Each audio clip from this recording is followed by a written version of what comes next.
Welcome to AfriCulture, hosted by yours truly, Makafui Larba, also known as Nicole, where we dive into the amazing traditions and vibrant and rich cultures of Africa.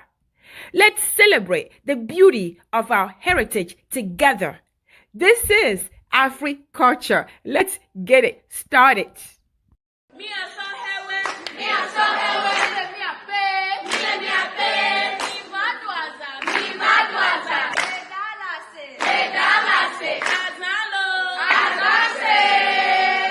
are welcome to Sienna 2025. Come and have a unique experience in Dallas, Texas. Ago na miapete milemiakpe bemiva 32nd annual Sienna Convention Le Dallas Fort Worth. Dallas. Big D. Miva yapakpong tepe. Aha. Sienna 2025. Mano bobo edolo. Miva midwaza. We want me at the Cornwall Friday evening. Sunday me our picnic. Me our church service. And all les zanzazata miniva. Tata nyo plego fonyo mi do bonsoir na mi lo. Mi do bonsoir na mi apata mi de kuku na mi be mi kro mi ape famille o valo. Mi kro mi ape famille o mi afa po Dallas da. Mi ado azan. Azalo. Azase. Azale kongbe. Azale wow. Hello and salut, everybody. Welcome back to AfriCulture this afternoon. We are here live. It is Sunday, 4 p.m. right here, 8 p.m. GMT in Ghana, wherever you are. And I want to say welcome to the show right here on Sienna TV and Chatting with Nicole. I thank you for joining us today. We thank God for another day, another Sunday. We are breathing today. So I thank you guys for joining us. Nya to fufu nye dada nye no vinyo dak pena mi be mi vaka mi kudo mi egbe alo. Dak pena mi mi la bone no Sienna TV wa mi de ku mi abone ni mi la bone na Chatting with Nicolo wa mi abone egbe alo. Ni mi dak pena mi be mi joindre mi na mi de mi ka mi kudo mi wa mi partager lien kudo no wa chan wa joindre mi parce que egbe ami le ja pompo so e nou important de onti pi la pompo a dodo egbe donc na mi de mi ka mi kudo mi partager kudo no wa joindre kudo no wa chan wa joindre mi a discussion ya ensemble.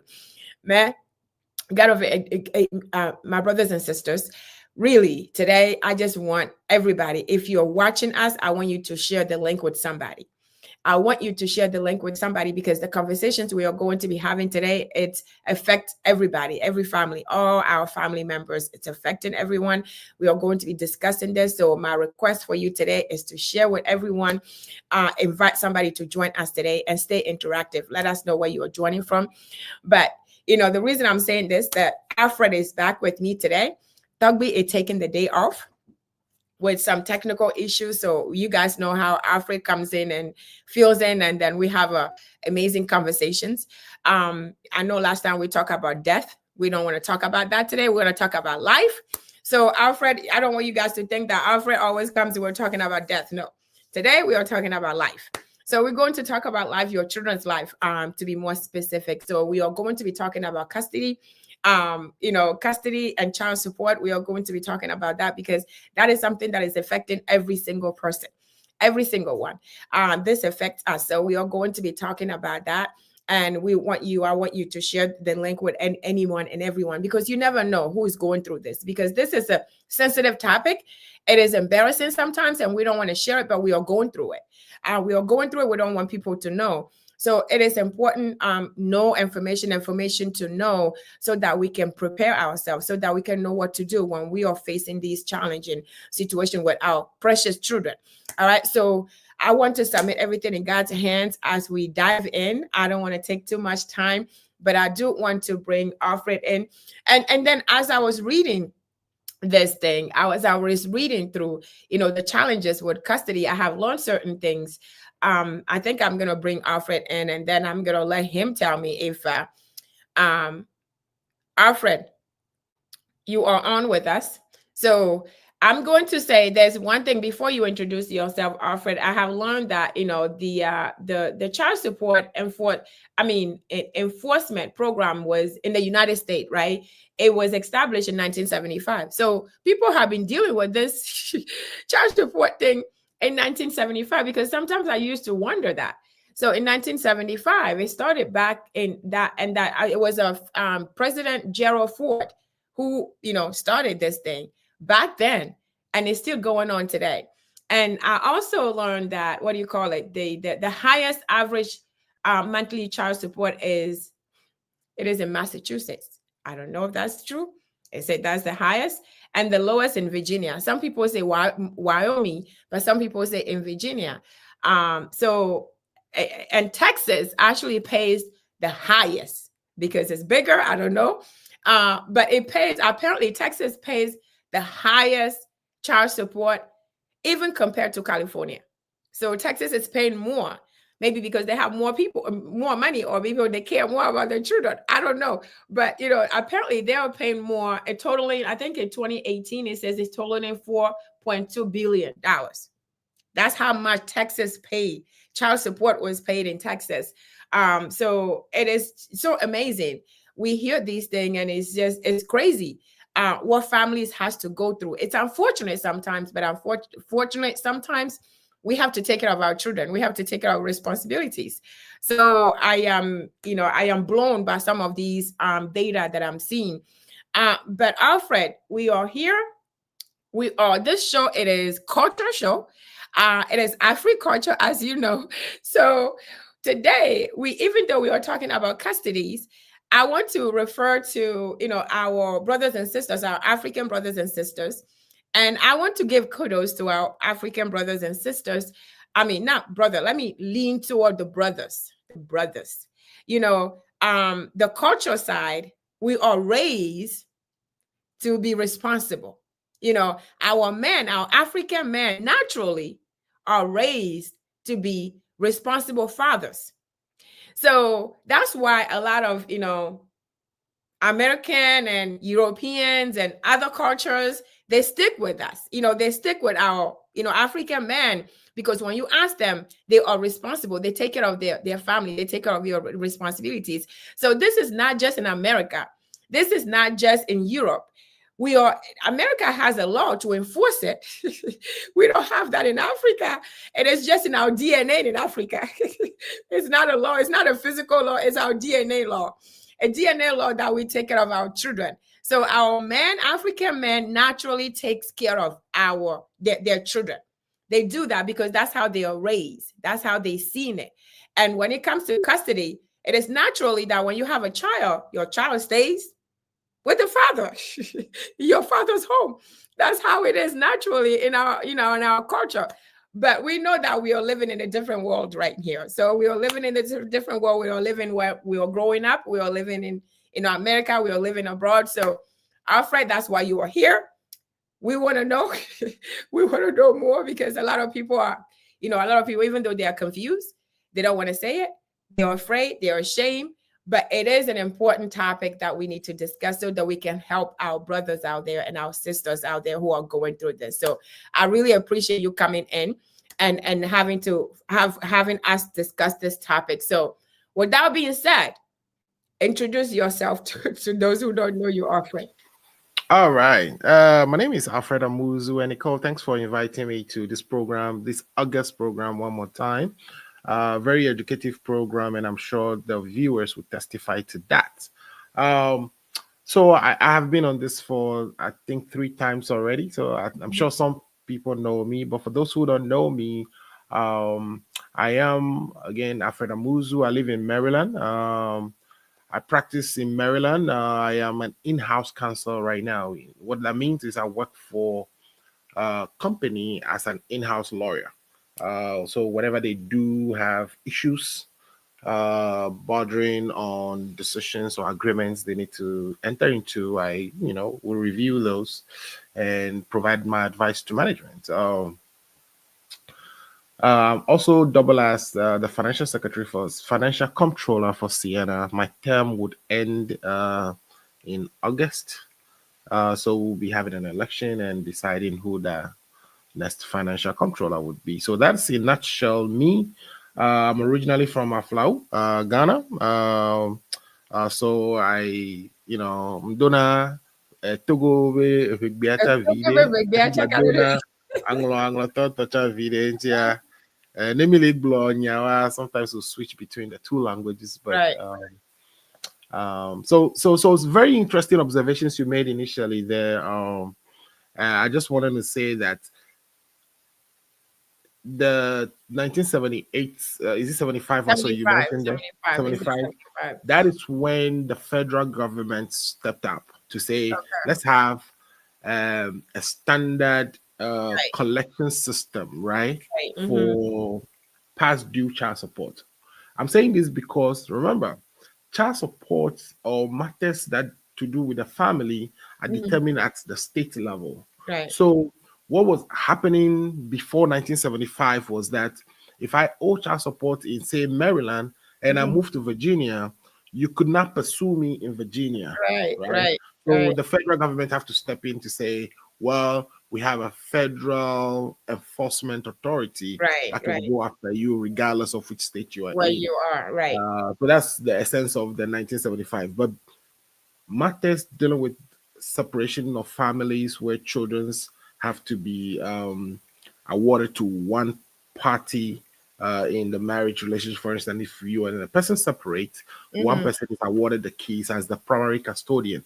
That has been happening since time immemorial, since marriages have since marriages, You know, we it's started been happening. getting married since we Right. started.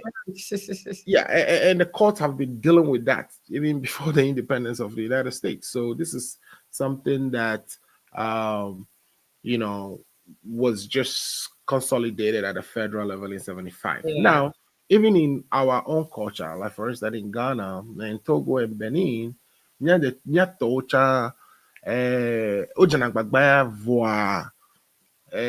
sure growing up you hear of America, Right. if it happens like that in our context in back home, a lot of the time we don't know that we can resort to the court system or through the law to actually get a support established. Right. And I'm Right. sure when you go to Ghana, there are laws out there that ensures that the non-custodian parents, the parent who doesn't have custody of the children, provide support to the parent who has custody. Remember, or one thing to note is that support of the child is the responsibility of both parents. Parents. Right. Not only the one who doesn't have the kids. It's the responsibility of both parents. And so as we have the discussion and as we continue, you hear things like, even the parent who has custody will need to present their financial statement so we can see how much they are making. Right. If they are making way more and can provide for the child to where the non-custodian parents doesn't have to provide too much, Right. all that is going to be factored into the decision. So Right. that would be the preliminary comments. Yeah. That's cool. So before we go any further, I do want to congratulate you. You have passed the board exam. The bar exam. The bar exam. Okay, because last time you were here, you were planning to take it. So I was studying for it. So congratulations for that. And you did say that you were going to swear in on Tuesday, I believe. Yeah. You're going to be swearing in on Tuesday. So congratulations in order for you. We thank God for that. That's great. Because I know it is not easy, especially in this country, having to go through everything you have to go through and still go to school and be able to finish. And so that is a good accomplishment. It's a huge accomplishment that we want to congratulate you on. So congratulations on that. Even though we are not going to be there on Tuesday physically, our thoughts and prayer are there with you. So, and we know that you're going to do great things. So we are looking forward to that. So we are going to, we know that child support, we talk about child support, it's just like you have to support. That's what the word says, you have to support your child.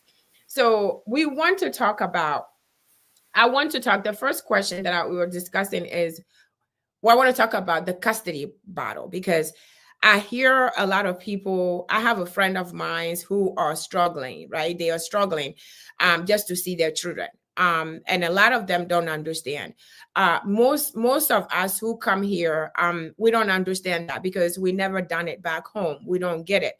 So we want to understand. And I know when we're talking about child support and we're talking about custody, it is broad. It's a lot. It's a lot of. We cannot sit here today and say we can get all the questions answered today, within an hour. So it's a lot. So we're gonna pick some that I think it is important for the viewers to know, that will make it easier for them to understand, because that's the confusing part of this. So people want to understand what factor the court considers. That's one of the questions, considers who gets custody of a child and how much weight is given to the child's reference. Because sometimes we say that, oh, depending on how old that child is, the court doesn't have to, they can just choose. But it's not cut and dry like that. So I know it is not just based on what the child wants, who she wants or he wants to live with. So that's the first question that people may have a misunderstanding on. It is what factor, that do the court consider when making that decision? Right. The courts consider many factors, and when we are talking about the courts here, we mean the court in the state in which you're living the state that has jurisdiction over the child. Right. And the jurisdiction question is a very elaborate discussion. Mostly, when we say jurisdiction, in other words, which court has power over you? Where you live, the state in which you live. I'm sure you live in Atlanta. Atlanta has jurisdiction over you, the personam jurisdiction. They can drag you to Atlanta courts. Right. Now, Atlanta doesn't have jurisdiction over me unless I purposefully avail myself to Atlanta, unless I came to do some business in Atlanta, or I'm doing some business here that is being patronized by people in Atlanta. Then we will say that I have purposely availed myself to be dragged to Atlanta courts because I'm doing something in Atlanta that perhaps would land me there. Anyway, so the child, where the child resides from the time they were born until the case was filed, usually would be where the jurisdiction relies. Now, if the child were to move to another state before the case was filed, the calculation would be whether or not the child was moved more than 6 months before the case was filed. So if you move, your jurisdiction, the child's jurisdiction is still retained by the place that the child was living previously until 6 months after the child has moved. Okay. Now, there's another caveat. That is only if none of the parents of the child continues to live in the old state. So let's say we're living in Massachusetts, and then one of the parents moved to, say, Virginia and took the child to Virginia with him, and then files in Virginia for child custody, let's say 7 months after. Okay. That Virginia will not have jurisdiction over the child. So Virginia can hear that case. The reason being that the other parent continued to live in Massachusetts. So there's enough evidence in Massachusetts for Massachusetts to continue to have continuing jurisdiction. So as to whether or not the court that determines the child's custody matter will be the court that has jurisdiction. Now, the court will look at several factors. Okay. The most important of these factors is the best interest of the child. So if you're listening, if you don't remember anything at all, remember the best interest. The best interest of the child. Yep. Yes. So what is in the best interest of the child? The best interest of the child can be looked at in several different ways. One could be who is the primary provider to the child, who is the primary caregiver, right? So if the father is the primary caregiver because the mother works and the father stays at home, feeds the kid, take him to school, and do all the legwork in raising the child, he's the primary caregiver. So that factor will be judged in his favor rather than in the mother's favor. Two would be whether or not what is the child's integration into the current community in which the child lives. So let's say the child is in Massachusetts. has friends in Massachusetts, Right. goes to school in Massachusetts, is literally settled in Massachusetts, right? Mm-hmm. Should we be awarding custody to someone who is Right. in Virginia? So Right. all that is taken into consideration in determining what is in the child's best interest. We Right. also look at what the child thinks, right? Right. Now, as to what the child thinks, that is accepted if the child, depending on the states, from when the child becomes 12 years and up, And right? okay. Some states will do from 14 and up. That is when they begin to hear what the child says. Opinion. They Okay. may say they prefer one parent than the other. Right. Now, even if the child says, I prefer parent one over parent two, the question the court will usually ask is, does parent one, is the child susceptible to influence? Susceptibility to influence means that whether the child is somebody who can easily be influenced, right? Right. Right. Right. And if whether or not the parent one who the child is chosen Choosing. has in fact influenced the child. Influence the child. So it doesn't stop right at where the Right, child says, well, right. I like my parent one, so I'm going to be with parent one. No, Right. we still have to look at a few other things, including whether or not there's susceptibility to influence, if there was influence in fact. Right. Also sometimes there are siblings involved, right? So let's say the father or the person looking for custody already have other children, and this child who he's asking for custody for is integrated into the family with the other children, right? You don't want to separate the Right, siblings right, from each other. right. Mhm. So maybe there is a prior marriage and there were children from that previous marriage, Right. and then there's a new marriage with a child which is in the, at the base of this custody battle. Right. We don't want to separate the kids, so we will take that as a factor for consideration as well. So those are some of the factors. There's more. There is whether or not we will look at whether or not the two parents have physical or mental disability, right? If the the parent is having mental issues or emotional issues, abusive to the kids or abusive to just generally to everybody, then we have to consider that. Is this going to be a safe environment for the child? Are there evidence of abuse by any of the parents? When we say abuse, a lot of people always want to zero in on, is that a physical abuse where somebody's smacking somebody? But abuse goes beyond physical abuse. Physical, it could be emotional abuse. It could be how you relate with the kids. Are you have you display any of those symptoms? Like, do you quarrel in the house? And when you quarrel, is the man like the macho man who whatever he says, everybody has to listen and everybody has to stop dead? And so all these factors would come into the consideration to determine what are they going to determine. I want you to remember that word. Right. What are they going to? The best interest of the child. The best interest of the child. The best interest of the child. Yes. Well, okay. So that's good, because we and the main thing that I want everybody to also remember is the state, because sometimes you're having issues in Georgia, for example, and you learn that Wyoming, for example, have easier, or it is not as strict as Georgia. And then you decide to take your child, or you decide to move, thinking that it's going to be easier for you when you get there. So I think that is most important. That's why, that 6 months, again, it is very, very important. And also, not just because you took the child, the other parent still lives in that state. So that also needs to be considered. So I'm glad that you brought that up, so that we understand that you can't just run. You can't just, you can't be the system. You can't be the system in America here. Some of these things, it's hard to be the system. So it's important that we remember that, so that, we think about it when we are thinking about tricking or trying to be the system or trying to do certain things. We have to think about it. And also remember that is the best interest of the child. So thank you for that. Everyone, if you guys watching us, please let us know where you're watching from. You know how we want to hear from you. Alfred wants to know if you have any questions for him. Let us know where you're joining from. Share the link with everyone who's not on the line, so that, again, we can be better parents, going forward. We know what to do. So thank you very much.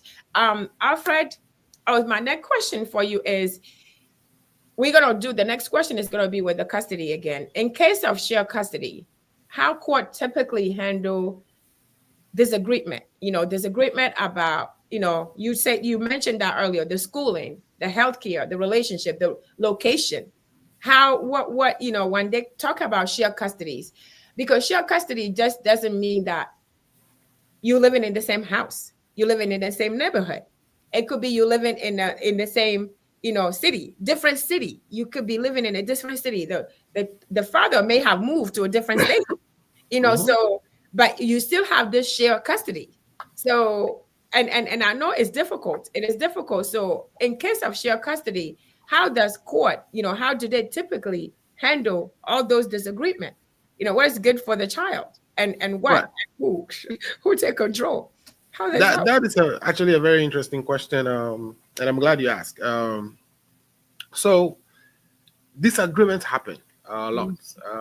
It could be that one of the parents decides to move, and that could be the reason for the disagreement. Or I don't want the kids going to a church that I don't go to.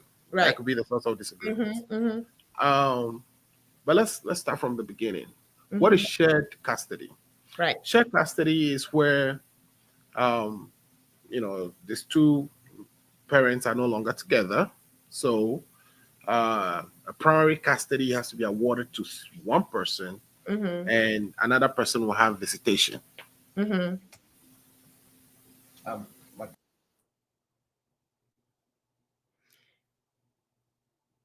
Okay, so one would have primary, and the other will have visitation. Now, perhaps whoever has a visitation would also have support requirements that he needs to contribute to the child's upbringing. So now, this is physical custody. There is also what we call the legal custody, which deals with who makes decisions for what school the kid is going to go to, because the kid will require parents' approval for decisions that will affect the child until he becomes a majority. Right. But majority in most states start from 18. Until you become 18, you're still a minor. So all your decisions that has to do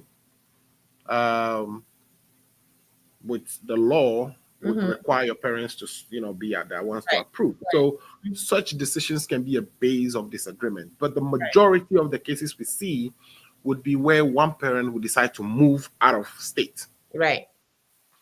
Okay. If a parent decides to move out of state, a couple of things will happen.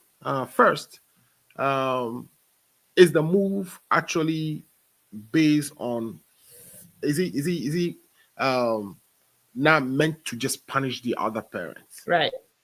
Is there a fair basis for this move?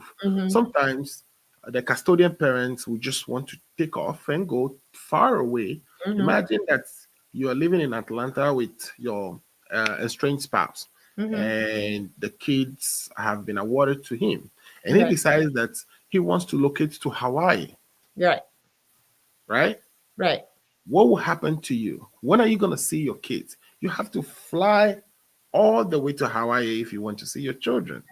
So that automatically places you under some burden, right? Which, so it would introduce some conflicts, and the court will have to, assist in resolving that. So the court will look at whether or not this move is, one, again, in the best interest of the child. Now, how do we actually do this best interest of the child determination when the parent is moving? It is that, let's say, for example, a parent in Atlanta with you doesn't have a job in Atlanta, right? And all of a sudden they found a job in Hawaii. Okay, it's in the best interest of the child that he will have two parents with income, not only one with income. So the court wouldn't stop the custodian parents from moving.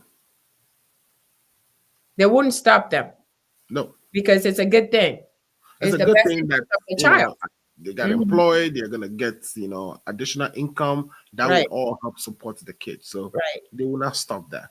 Now, if you're just moving because, let's say, you have your friends in Hawaii, so you want to be close to your friends. It's not in the child's best interest No. because it is the child has to be able to see the other parent as well. Right. Right. Mm-hmm. And by you making such a move, you're removing the child from the jurisdiction and so far away that it's going to be a burden on one parent in order to just, participate in raising their child. Right. So the court will not approve that move. Now, you can't just move. There's a very nuanced provision here. Some people would think, well, since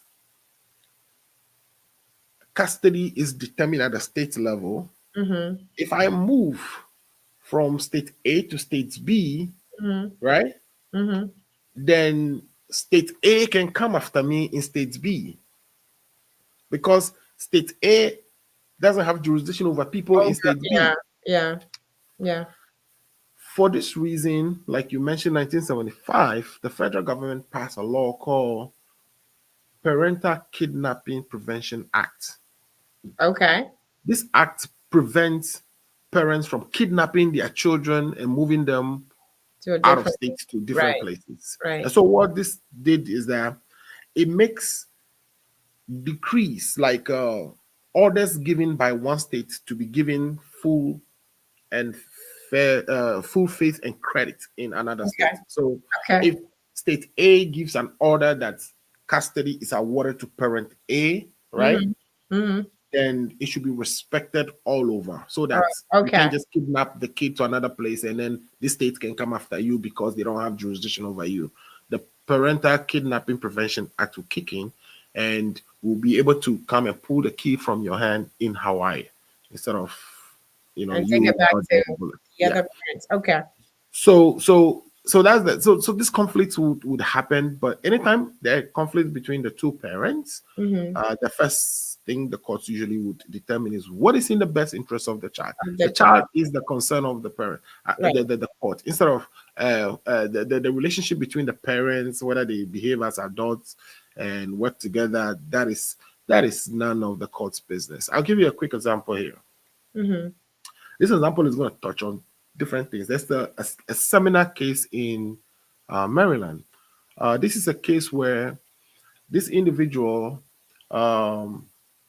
had a baby and with a wife, and then they divorced, and custody was awarded to the wife, Okay. and then he was asked to pay child support, which he didn't pay.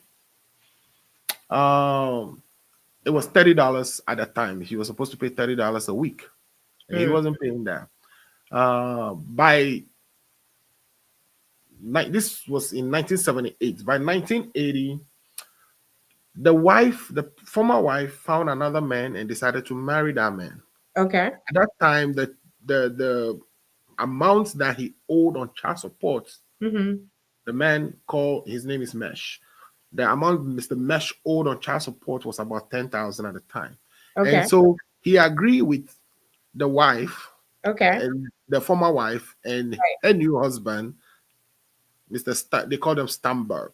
Okay. The Stambergs, that when Stambergs, right, Mm-hmm.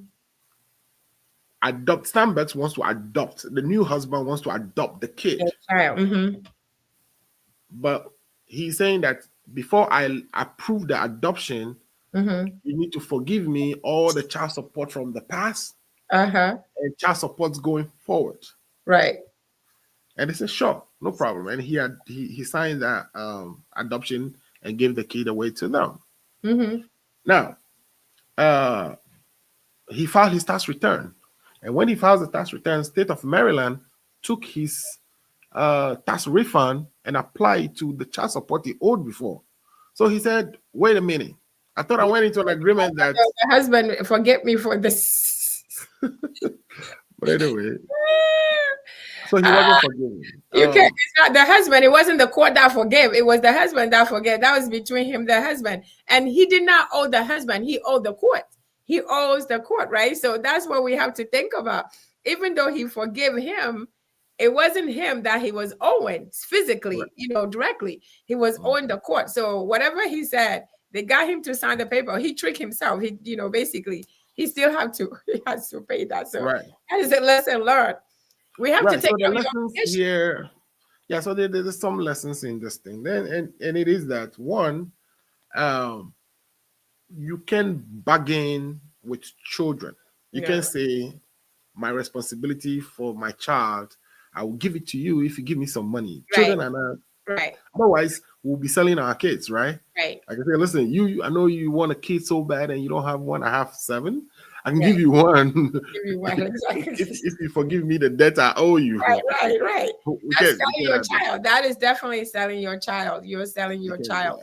We Right. can't do that. We can't do that. But Uh-huh. but the future child support were forgiven. Why? Mm-hmm.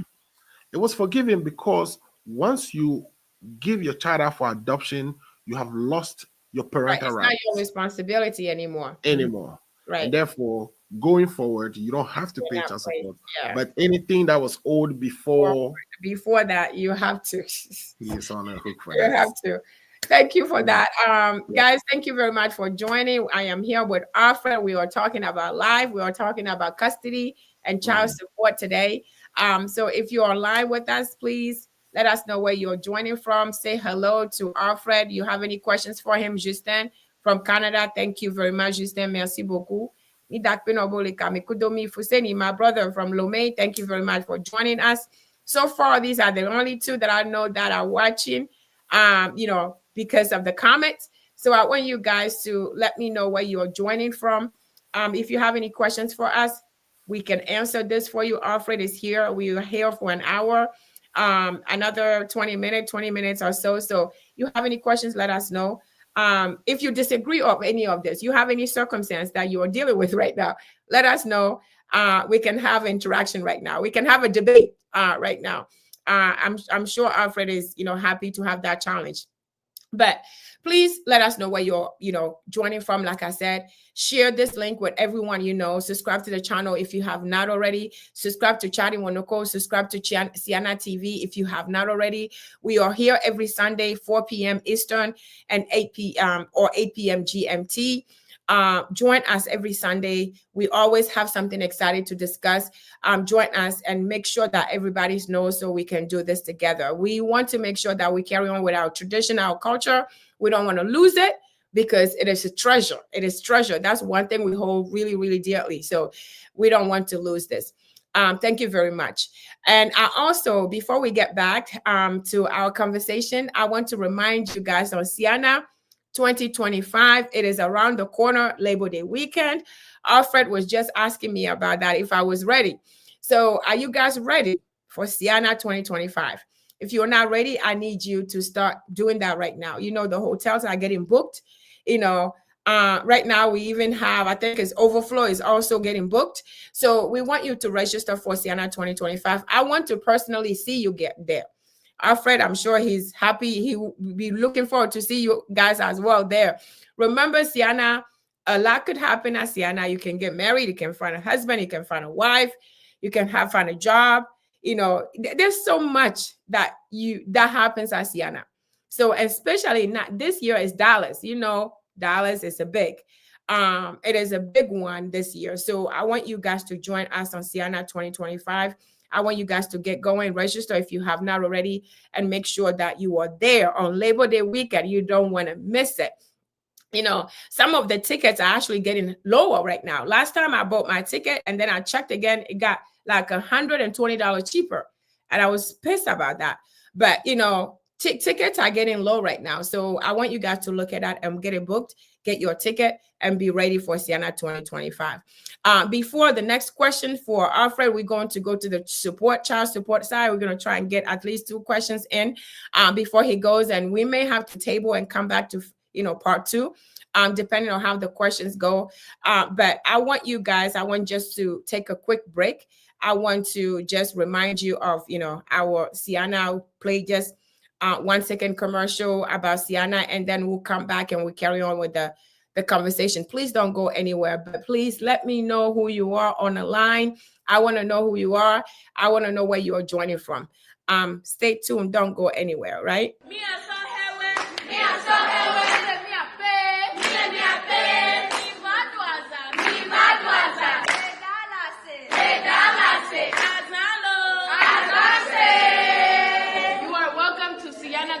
2025. Come and have a unique experience in Dallas, Texas.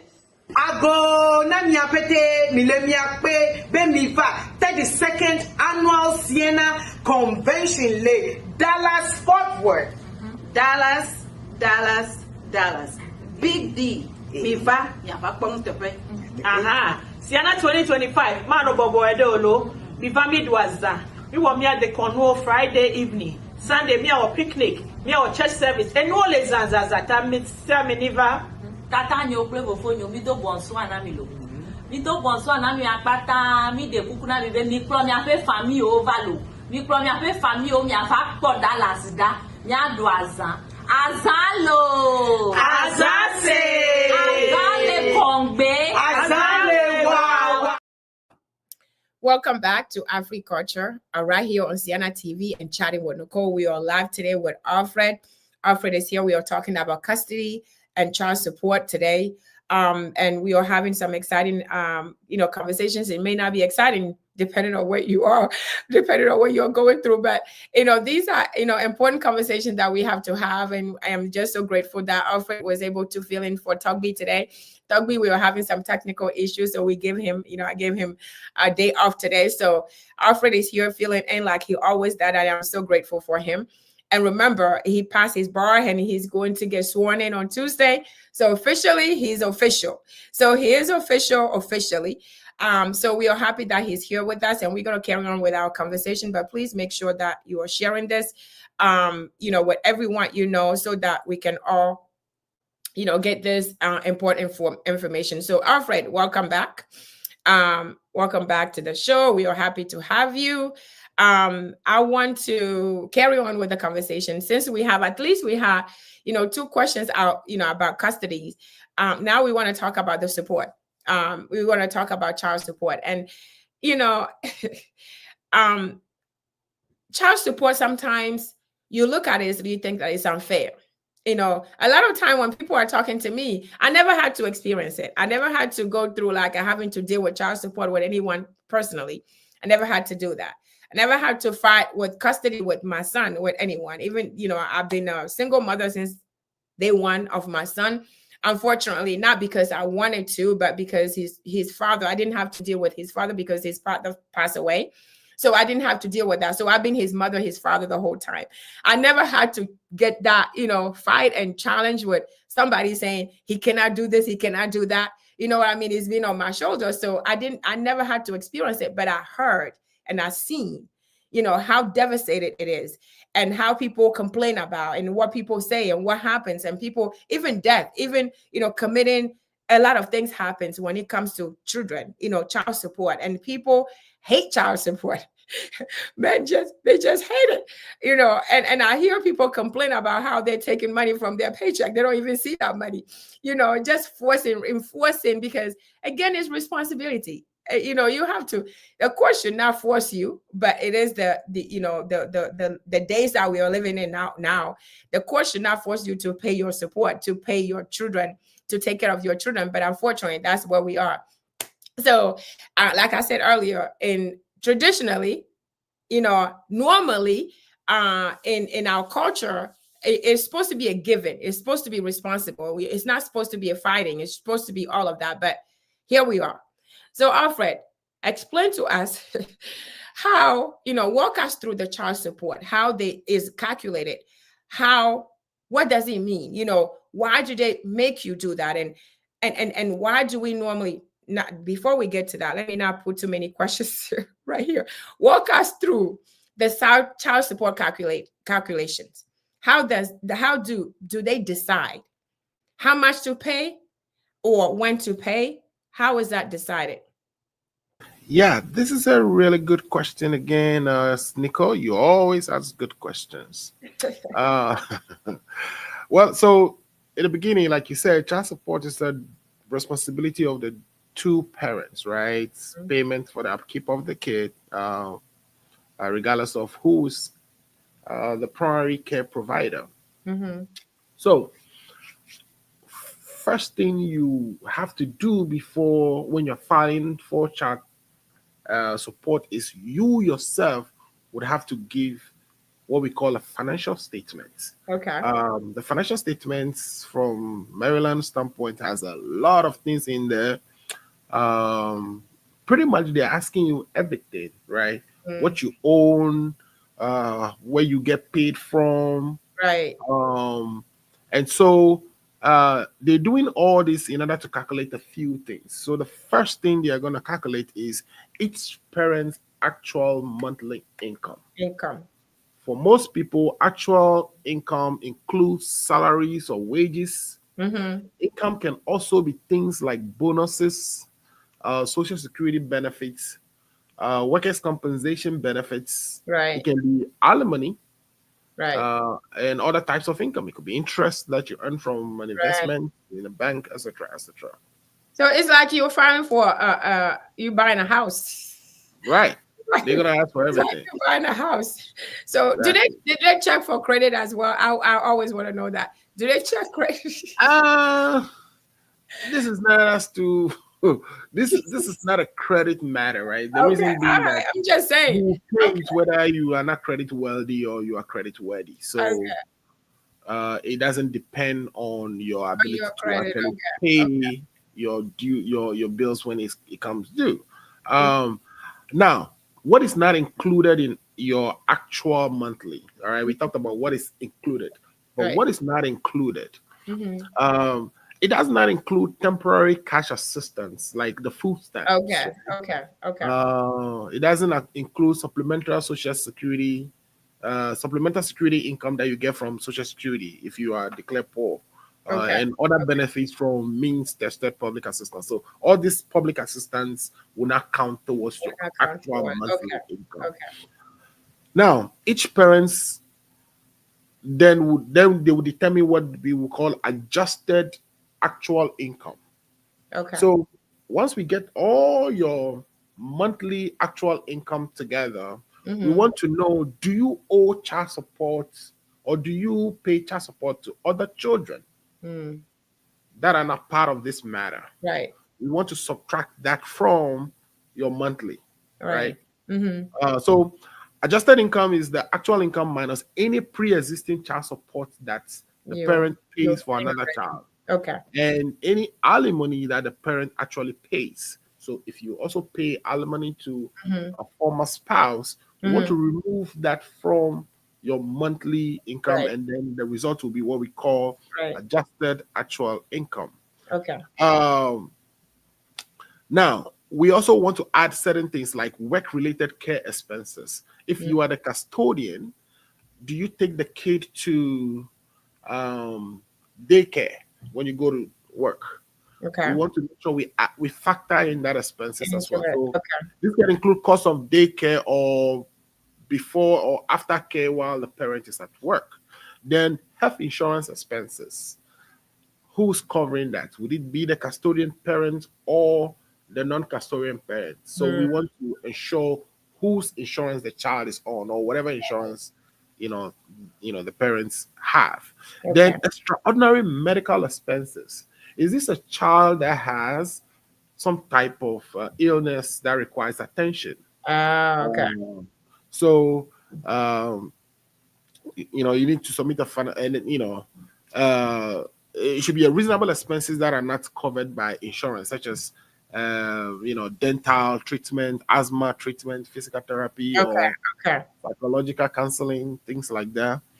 Then you need to submit a financial statement. So all this would be captured in the financial statement. This is a form that you can get from your state. If I was sharing my screen, I'll be able to show you the one that Maryland requires, but all this will be entered into the financial statement so that we can know how much each parent has. Okay. Once we are able to accumulate what each person have, we have to go into the determination of whether somebody has involuntarily impoverished themselves or voluntarily, sorry, if they have voluntarily impoverished themselves. So Okay. this is also a misconception. Some people would think that, oh, once I don't work, then they won't come from child support from me because I don't work. I don't have any income to show. Right. Right? Mm-hmm.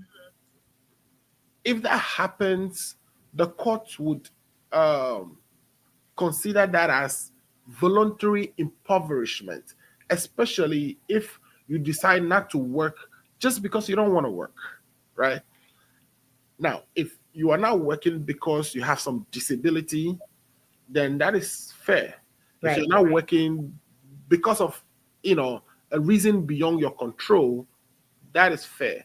But if you're just not working because you don't want to work, that is voluntary impoverishment. So the result is that the court will give you an imputed income. They will impute an income to you. They will Okay. say, well, the average person with your background should be making X amount of money. Therefore, we're going to consider that you are making that X amount, Right. whether you are actually making it or not. Or not. So we call that imputed income, right? So we are looking at all the incomes that you've put on your actual and whether you've voluntarily impoverished yourself, for which reason we should impute an income to you. Okay, so once we've finished with that, then we go into the calculation itself. How do we figure out what each person actually pays, right? There is a guideline that was published. Each state has their own guideline. Okay. So we would say based on we'll combine the two parents' income and say and have a guideline that tells us the percentage that should be dedicated to raising their children or their child. So Okay. for instance, if we calculate that, well, both of your incomes put together is about $200,000. 25% of that should be allocated to child rearing, right? Okay. Then we will see who pays what in the 25% we've allocated. Okay. So let's say that 25% turned out to be, what is 25% of 200? Is that like 25% is that like a, you said 200? 200? Yeah, 25. That should be 50, right? Right. Let's say 50,000 is supposed to be the child support. Then we will look at, okay, who's making what? Am I making 150 and you are just making 50? And then we'll use that ratio to divide the 50,000 that will be dedicated to the child rearing. Right. Now, another thing they look at too is that they don't want you to become impoverished because you are paying child support. Child support. So there is a guideline published in the latest is actually it's a federal poverty level guideline, which was published in 2019. Okay. That is the last one, and that's what we all use. And what we do with that is we calculate the minimum federal poverty for an individual. That amount, we'll take it and multiply it by 110%. So we want you to be able to, at the minimum, meet the federal Right. Poverty level and have at least 10% additional income left for you. So if your child support is going to push you below the poverty line, then that will be invalid. Yeah. Yeah. That child support will be invalid. So we want you to at least, at the minimum, keep what a poor person can keep plus 10% of that, and the rest of it, if it's satisfied, if it falls within the amount determined for child support, your portion will be cut for you based on your income, and then the rest will go to the other parent. Yeah. So you really can't say I'm not going to work. You really, because there are people who literally like they won't work because they don't want to pay this child support. So they still have to calculate it, just like you explained. So it makes sense. It makes sense that They'll can't impute that income to you. So that is a misconception that, oh, I don't want to work because if I don't work, then I don't have the income to put in my adjusted income for child support calculation purposes. Right. When you do that, you are mistaken because it will be imputed to you. Into you. Mm-hmm. Yeah. So the guideline is published. You can literally go to, say, Maryland child support calculation, and then there's a calculator online where you can put your information in there, and that information would it will give you it will spit out what you So you don't have to, not just Maryland. We know, Alfred is saying Maryland because he lives in Maryland. So whatever state that you are in, you can do that for your state. Right. But again, let's remember, the guideline only provides the minimum, right? Once we get to the number from the guidelines, the court would adjust that guideline based on the facts, based on what other information is available to the courts, right? Does this person have other inheritance, or is there other things? Is the child, in some programs that required certain additional payments? So different additional information will be considered in actually determining the exact amount you paid as child support, but the guideline would be the starting point after they've collected all your financial information. That's interesting. Okay, that's good to know. So the second part I want to know is what happened. I think you really have already told us that, but what happened when this is determined? You are working, whether you are working or not. The court has decided this is the amount that you have to pay. What happened when you don't pay? Well, a couple of things will happen if you don't pay. One, if you don't pay, it's now even expanded to where the federal government can intercept your tax return, which was the case that happened in March, and the Starbuck case that I was talking about, Mr. Stambard, who adopted Mr. Nash's son and forgave the tax, the visitation, the tax support that he owed from the past. But when he filed his tax return, the IRS intercepted the tax return and sent it to the woman. So they will take the tax return and pay it to the custodian parents. Right. So that's one thing that can happen. Right. Sometimes you lose your privilege to drive. They will revoke your driver's license. The states are doing that. There are other, remedies now, including penal remedies where you have a warrant for your arrest and then you get locked up. Right. That's what I was going to ask you. I was going to ask you if that really happening, because people get arrested for unpaid child support. So this is serious. Yeah. But you can fight out of that, right?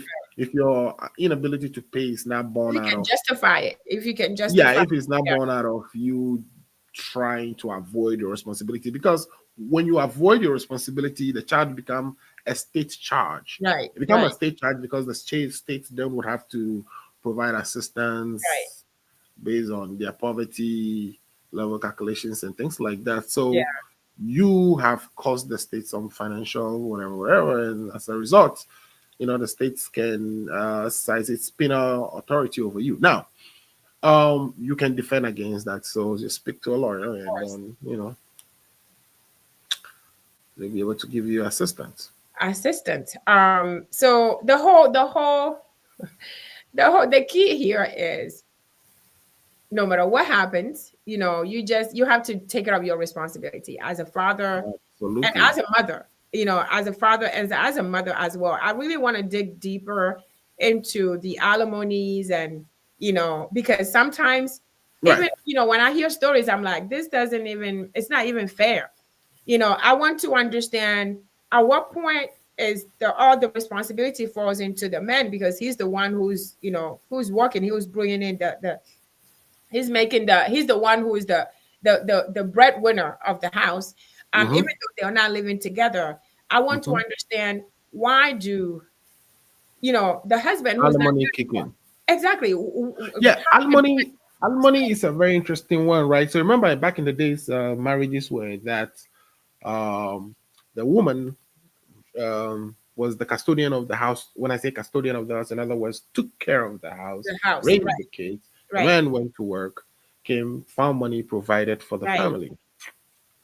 But things are changing to where women are now also in the job market and are working. More than the man. Sometimes they are the breadwinners. Yeah. But when it used to be that the woman was strictly at home taking care of the kids, we have what we call the dowry. The dowry system was a common law system which provided for some payment that goes to the woman just because of their role in the house. Okay. But as things change, what the court started doing was,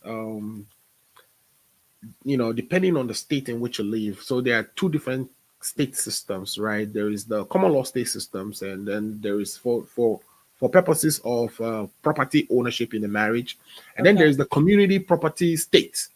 And in the community property states, let me fix this again. I'm sorry. In the community property state, oh, I'm black. Why is that? Hold on, give me 1 second.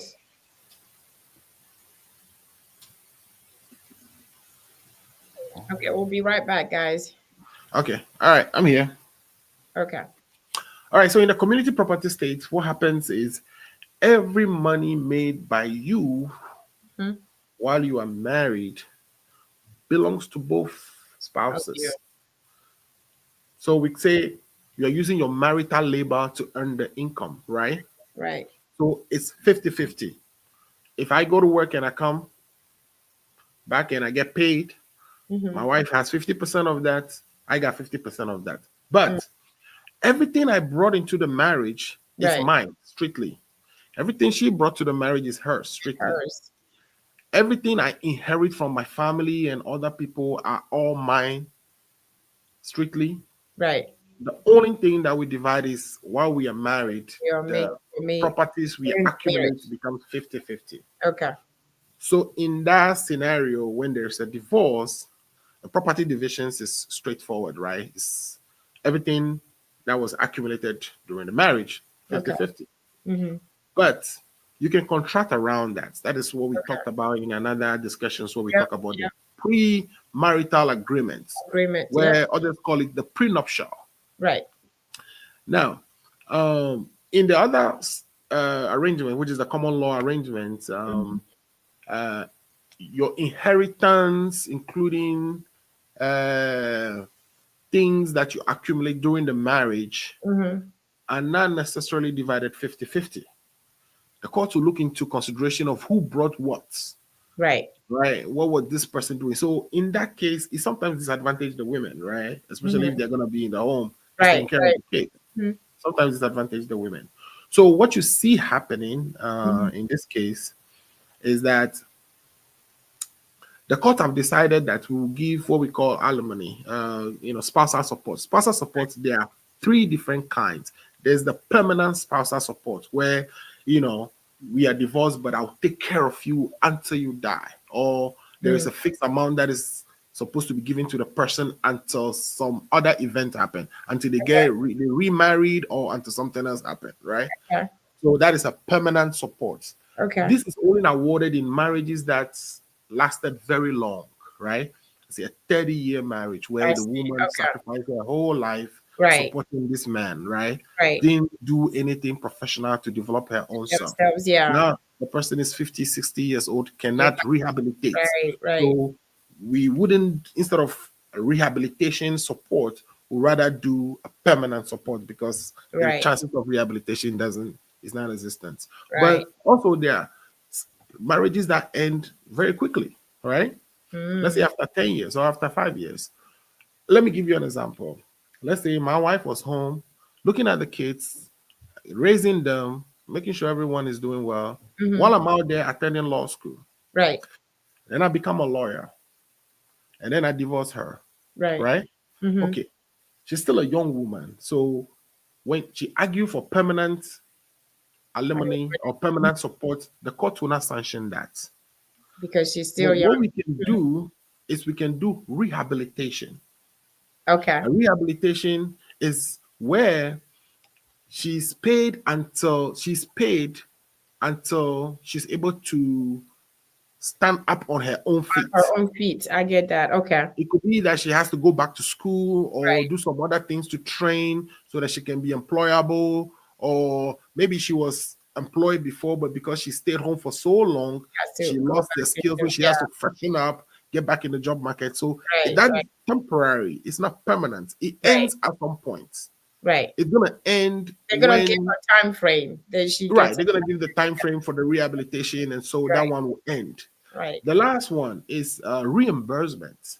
The reimbursements, alimony or child support, spousal support works this way.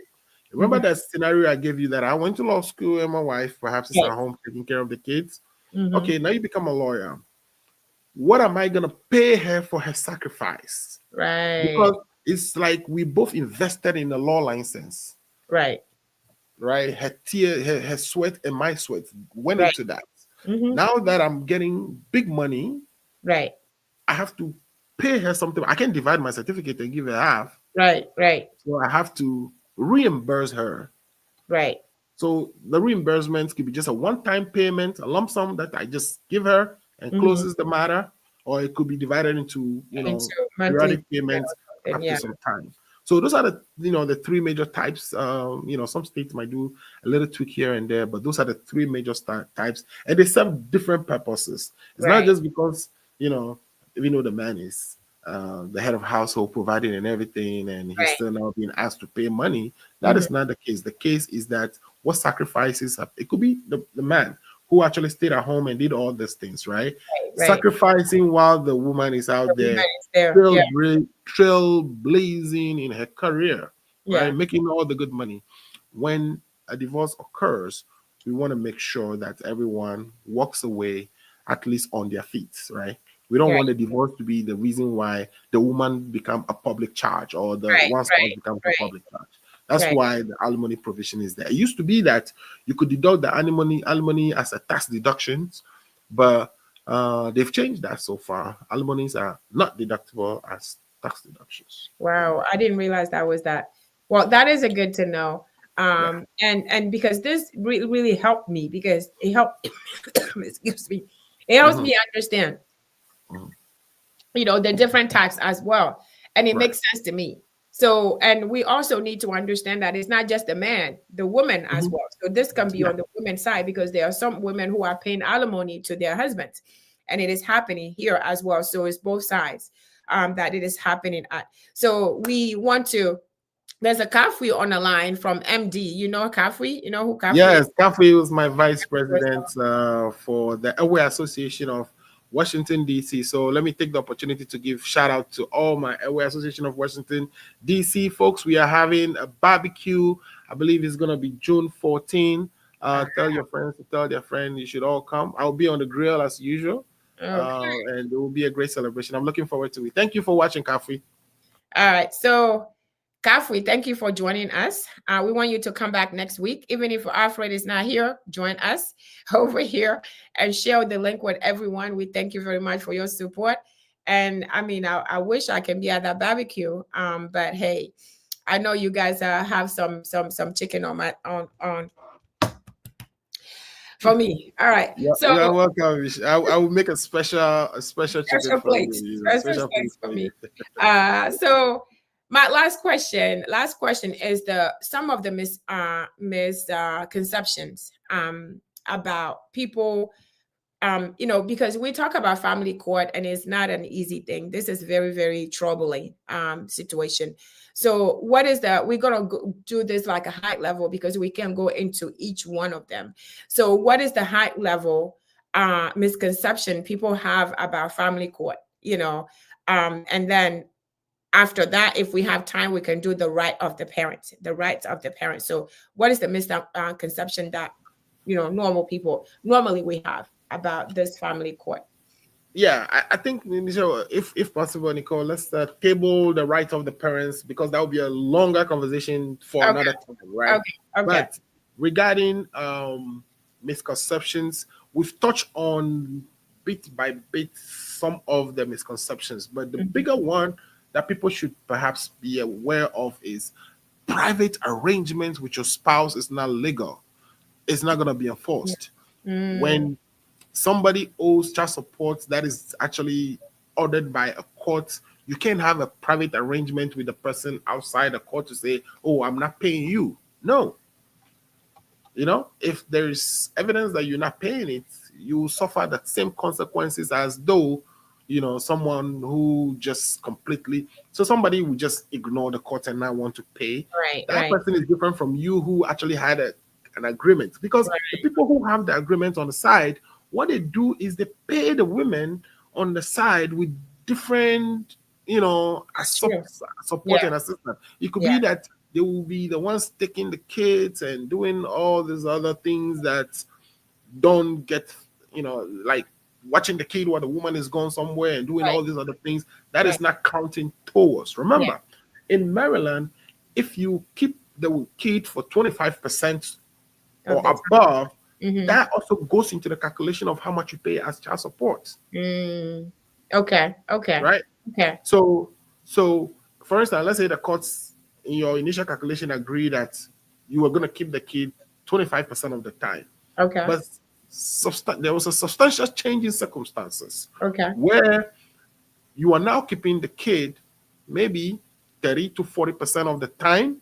on a private arrangement with the wife. Right. That will not change your, even if you have a private agreement to change your obligations Yeah. based on that extra care that you are providing, Right. it will not necessarily go into the court Court. system, and you still be on the hook for the original amount. Right. And so if such changes occur, there is a significant substantial change in circumstances, Mm-hmm. substantial change in circumstances, please go back to the court and ask for a modification of the court order. Don't just have private arrangement on the side. Private arrangements are not legal. Mm. So that is a big one that I think people should chew on.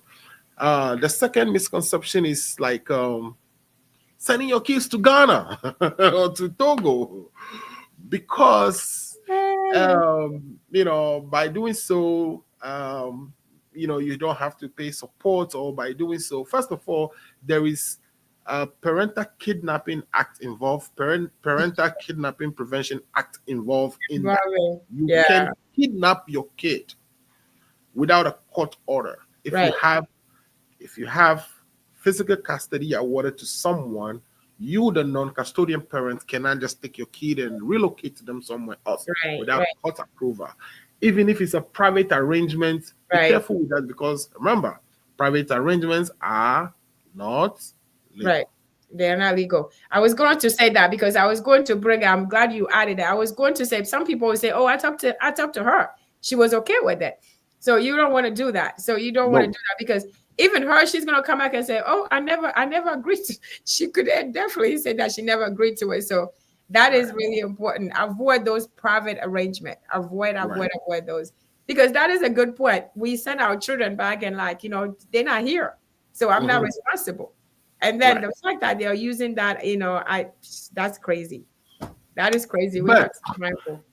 This is where we get paid, right? Right. When, for instance, you have this private arrangement with, let's say, your spouse, don't do it, but let's say you do it, and you have perhaps assumed a huge care responsibility for the kid than what has been established in the custody order. Right. Automatically, the person who was receiving the child support is now gaining an undue advantage. They are gaining something from your extra care that you are providing. You're providing, yeah. So in the future, when they go back and said you have failed to pay your full child support, legally, they will be correct, because legally your order says you have to pay the support. Right. But there is also what we call equity. Equity meaning that so there's a whole story behind this equity thing, but I'm going to be short. So equity meaning that you cannot enjoy the benefit of a legal order twice, sort of. So in other words, there's a legal order that you are getting paid, right? Then you have a private arrangement. You're getting on the side, you are not doing the responsibility that you're supposed to be doing, but you want the law to come back and say you still need to get paid anyway. Right. Equity wouldn't let that, even though law will let that. So there's a difference between equity and law. So the difference is simple. In the UK, where these things all started, the chancellor, which is the king, right, established a court on the side. People were going to the courts for redress of situations. The matters sometimes take too long, and by the time maybe somebody owe you, it takes too long. By the time we receive the money, inflation and all that, the money is worthless and all. So people were going to the king and appealing to the conscience of the king to rule in their favor on things, specific things. So the king established what we call the exchequer, where he would make decisions that are not necessarily based on the laws, Right. but based on his conscience. Right. Right. And so that is where the law of equity comes from. So equity is like a common sense way of resolving issues Resolving issues. Yeah. that would not necessarily be the same way law, because the law will want to go by the letter, by the book, Right. Right. but equity will go by, common sense. I mean, you couldn't do that, right? You've Right. had an arrangement, didn't you? So Yeah. you couldn't come back. So a lawyer perhaps might argue on the equitable remedy side and say there is an ill-gotten gain here, or there is unjust enrichment. This person is enriching himself unjustifiably Right.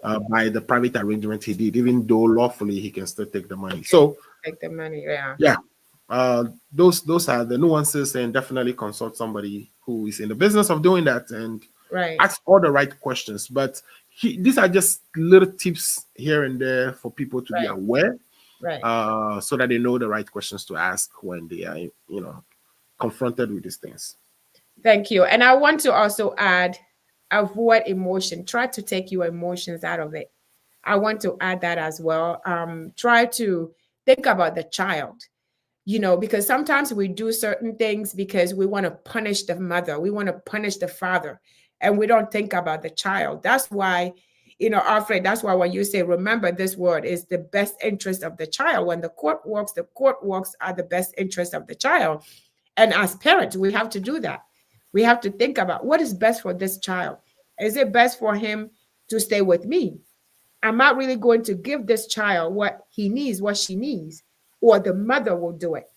We do these things because of how we feel, how the mother, he cheated on me or he did this because I'm going to punish her. I'm going to punish him. My 2 cents is let's do it for the best interest of our children. Don't do it. Don't take it out on the father. Don't take it out on the mother. Let's do it for our child. What is good? What is good for them? What is important? So that's what I'm going to put my 2 cents in. Let's do it for the best interest of our children. And let's take responsibility. I mean, it is your responsibility. So I know women will say, he's just a sperm donor. They'll do that because of these. They call, their children father, just, names like that. So if it is your responsibility, take care of it. And if it comes to this court thing, it is not about you, it's about the child. We know it's difficult, but let's think about the best interest of the child. Don't do it to punish your spouse or your ex-spouse. Do what is best for your child. That is my 2 cents. So Alfred, thank you very much again for saving the day. We appreciate your time. We want to bring you back. We are going to talk next time. We are going to talk about the right for each parents in general, and then the right for each one of them. When we come back next time, anything else we add. But again, we want to congratulate you on you're going to be sworn in on Tuesday. We want to thank you, congratulate you for this amazing achievement. Thank you very much. And I want to let you have any, I know you already say hello to everyone else about your barbecue, but do you have any last comments or last, shout out to anyone before we end here? I know you don't have the whole screen for yourself, so you don't definitely. I want to shout out to your viewers and listeners. This is a public service show where we bring information that you may find useful. If not useful immediately, maybe in the future, things do come up, and when they come up, at least we hope that we have discussed issues here that would help you in deciding how you tackle some of these things. Is that a question? Say, please, all what you're talking about. It is. He said what we are talking about is it just applies to America, US, or Canada? These are predominantly United States law-related matters, but funnily, most countries are within the common law jurisdictions. Right. So they all use common law, basically, which means that cases that have been decided by judges over the world over. They take it, they learn from it, and they also Right. rule What is in a best for similar them? manner, or they learn from each other. So a lot of these things you find that they are It's similar. similar Mm-hmm. in across the world, but each country may have little things that are different. That is where it is important that you consult a professional in your area when you are confronted with such situations. So that's how I'm gonna answer that. But I also want to say that I mean, this is learning. When I come here, Nicole, I learn as well from some of these questions. Kind of jot me, and so we thank you all for watching the program. Yeah. The next time we come, the parental issues, the parental rights issues. That's a very big, discussion, and that's why I wanted us to set it aside because we are going to talk about things like, adoption, right? Should a parent both parents approve before an adoption happen? How about post-mortem children, children that are born after the one parent has died, right? What are the rights of the parent who died? Who died? Has it, has if he has Right. provided some instructions on how he wanted the kids raised? Yeah. How does that play? If he has other children living before the new child was born, when he already died, then the relationship between this child and the other children, as it comes to property distributions, how does that occur? So I know you're shaking your head, right? Yeah, I didn't even think about the fact that after they die, you know what I mean? Like they have they have something written down and then they die before the birth of the child. I never thought about that. Yeah, I'm some shaking people my head. freeze their sperms, Yeah, some people do. Yeah, they do. They and they do. have their wives, so they would be in agreements. But that will be talking about the details now, right? So we'll talk Right. about the details Yeah, when we you wanna come. we wanna wait on we wanna wait on that. So we're gonna next time. So make sure that you join us for these conversations next time. But please Yeah. join us. We are here every Sunday, 4 p.m. Eastern, 8 p.m. GMT. Alfred, we want to thank you again for joining us. Have a great evening. We'll see you next time. Thank Stay you. safe and blessed, guys. I just wanted to say thank you very much for joining us. We thank Alfred for being here. I thank you for joining me. I want you to share the links with everyone you know. Subscribe to Siana TV or Chadi Wanoko, Siana TV and Chadi Wanoko if you have not already. But we want you to share this link with everyone you know. Join us so that we can have these conversations. There are tiny things and little things that we talk about that is you might think is casual, but it could help somebody who is going through these difficult times. So I thank you very much for joining us. I am looking forward to next Sunday, 4 p.m. Eastern, 8 p.m. GMT. I want you again, check out the rest of the shows that we did. We talk about, divorce. We talk about, estate planning. We talk about a lot of things that, Alfred came on and we talked about. So there are a lot of important topics out there that I want you to go to the channel, Siana TV and Chadi Wanoko, look for Culture and to get caught up. But I want to see you here next Sunday. But until then, I want you to stay safe and blessed. And I'll see you on the next one. Be ma dakpina mi ma omiana mi. Let me pay tribute.